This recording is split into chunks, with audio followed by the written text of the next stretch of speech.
So as I was explaining, the middle of each of these sections is going to be slightly lighter. So I want to use my yellow orange and add some lighter yellow down the center of each of the sections of the pumpkin. And each of these pieces is a section of our pumpkin.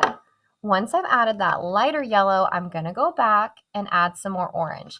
The key to this project is overlapping the oil pastels over and over and over again until you've created the look that you're going for.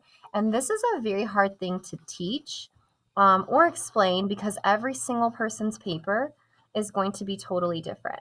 So what I'm doing now is I'm taking just my regular orange and I'm going back and I'm layering orange back inside of each of these sections. And I work one section at a time. I'm not just scribbling across the entire pumpkin. I'm working on each individual section to really layer up the orange, but in a way where the center looks more yellow and these ridges and crevices look darker. So I'm going to go back in, put another layer of orange on the entire pumpkin. Each individual section is going to get some more orange. And again, keeping all of my lines working vertically. Teachers, if you have... All right, you guys, we just had an announcement, so I paused our video. But again, I'm just continuing with this orange and working my way down. If I were to get all the way to the paper on my oil pastel, remember that that would be a time I would want to push the oil pastel up from the bottom so it gets a little higher, or peel back the paper if I need to. But I'm just going to continue to kind of fill in so that I don't have a lot of the black background space. And don't forget the bottom of your pumpkin because this area at the bottom edge is very important and you don't want to forget it or leave it out. Okay, we want to make sure it's got color down here as well and that it's not just black paper. And working our way up, filling in each of these sections. After I finish with this orange, I'm going to go back in one more time, layering up that yellow in the middle again, and also darkening each of the lines and grooves of the pumpkin. Okay, so I have this. It looks really nice so far, but I also want to continue to layer because the layering is just really what gives us such a beautiful effect with our oil pastels. So again, I'm going to take this yellowy color, yellowy orange, and kind of highlight the centers of each of these sections with this yellow orange. Some of my pumpkins I might use kind of more of a greenish color if I want to incorporate some green. Some of my pumpkins I could use even more of a reddish color if I want to incorporate the red.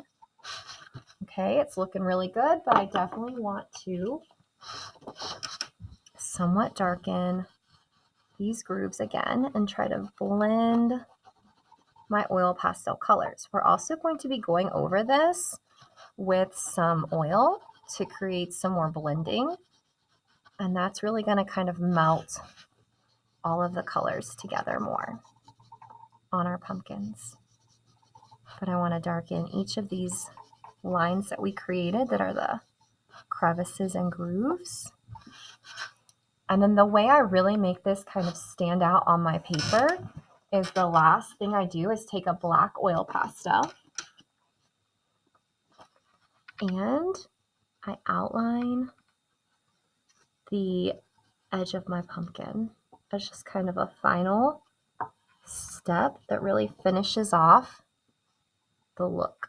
And I'm going to go around the stem. I haven't completed my stem yet, so I'm just going to go across the top for now because I want to blend this down into the pumpkin. And then it's up to you if you want to take the black and help define these grooves a little bit more with the black. Or if you like yours with the colors that you've already used, that's up to you. You can leave it that way too. But I'm going to go in here for mine and add some black with this oil pastel, overlapping it onto my thing. And now I'm going to do my stem. Your stem can be done different ways.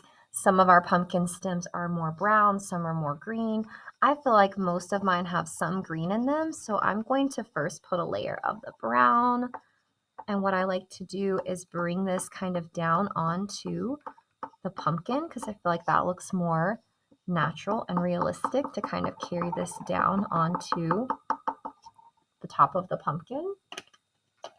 And then I choose one of my green colors. It can be a lighter green, it can be a darker green. It's completely up to you, your choice of green. But I'm going to add in some green on top of the brown. I'm not coloring it in totally solid. I want some of that brown to show through on mine. And then if you would like, you can even go back in with another shade of brown or the same. And I just kind of streak through it again. It helps everything to just sort of blend together. And that is my first pumpkin. We will add the oil to it later. So I'm going to do this with each one of the pumpkins, adding and layering the colors and building the darker colors onto the white lines that are the grooves and having the lighter colors in the center of each one. Now I want to talk about, you're going to finish your pumpkins before you start your moon, but let's talk about how we would work on the moon.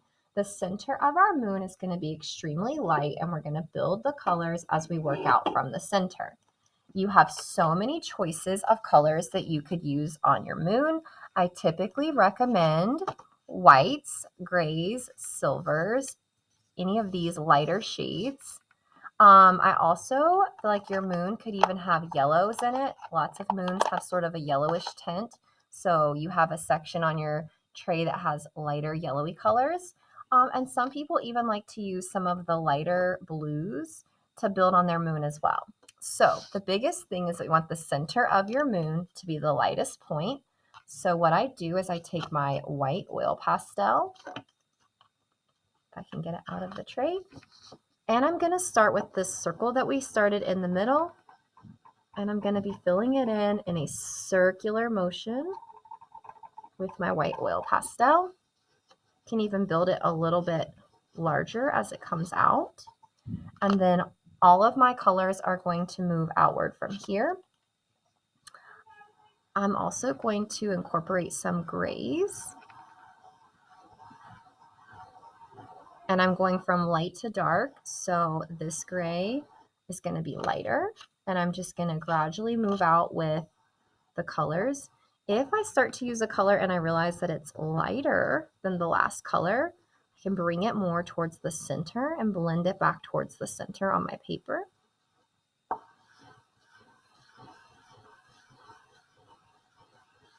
Some students do this kind of making more of a spiral. And some just keep building the circles and filling in. So you could also take this and draw your next circle around and then shade or fill in with your oil pastel, working yourself around. But the key is going to be to go back and layer it so that you don't have a lot of the black paper showing through.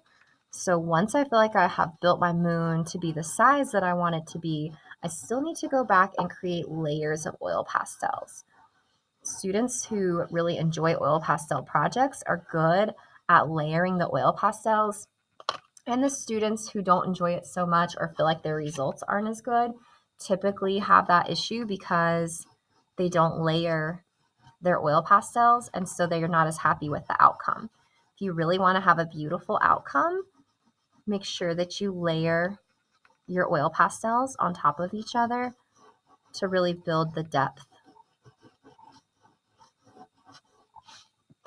You want this moon to look like it's just lighting up the night sky, and it's perfectly acceptable to use some other shades. So I'm going to start to work in some blues now, and I definitely want to overlap them with the grays so that everything blends together. And remember, we're creating from light to dark, so we really want the colors to just gradually get darker as they move out, but to be the lightest and brightest towards the center of that moon.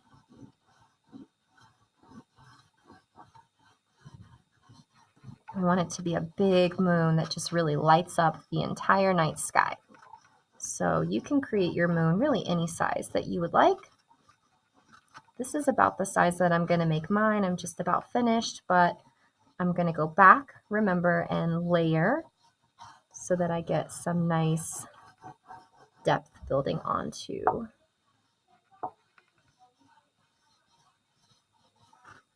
my moonlit scene. So now I have kind of a basis for my moon. And again, I'm going to start to go back in and work in some other colors. So choosing, like, this is kind of an off-white, and I'm going to go in and blend this on top, which helps to kind of melt and smooth the oil pastel together. The more layers that you add, the more it kind of melts and smooths your pastels. Pastels work well with friction, so by layering them and working it back and forth, they start to kind of melt onto your paper like butter.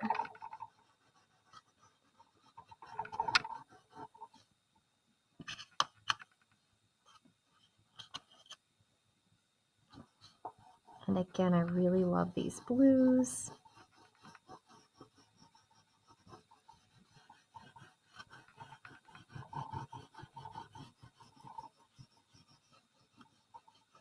You don't want to make your moon just one solid color. You really want it to have different colors and different shades in it.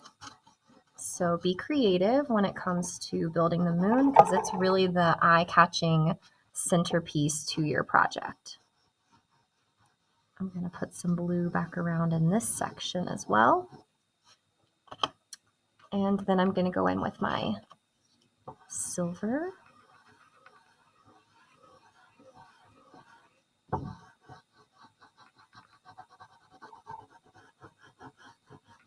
And because we're making this like a circle, again, we do want all of these lines to be curved and circular. You don't want to go in and start scribbling side to side at any point.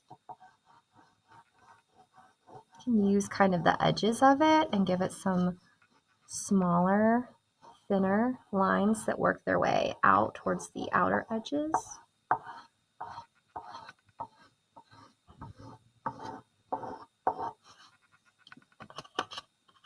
And then one thing I've decided to do is go back in and add some more white so that I can really layer the colors well.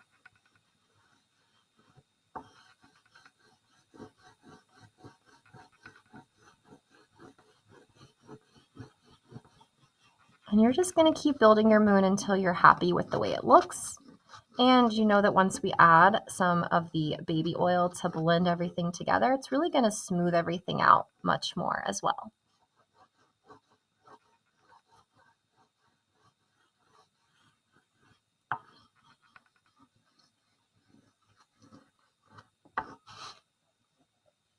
All right, so here is my moon that's lighting up the sky. I'm going to bring it out so you can kind of see the overall look. And I'm going to work on the rest of my pumpkins. I will show you my finished result in just a few.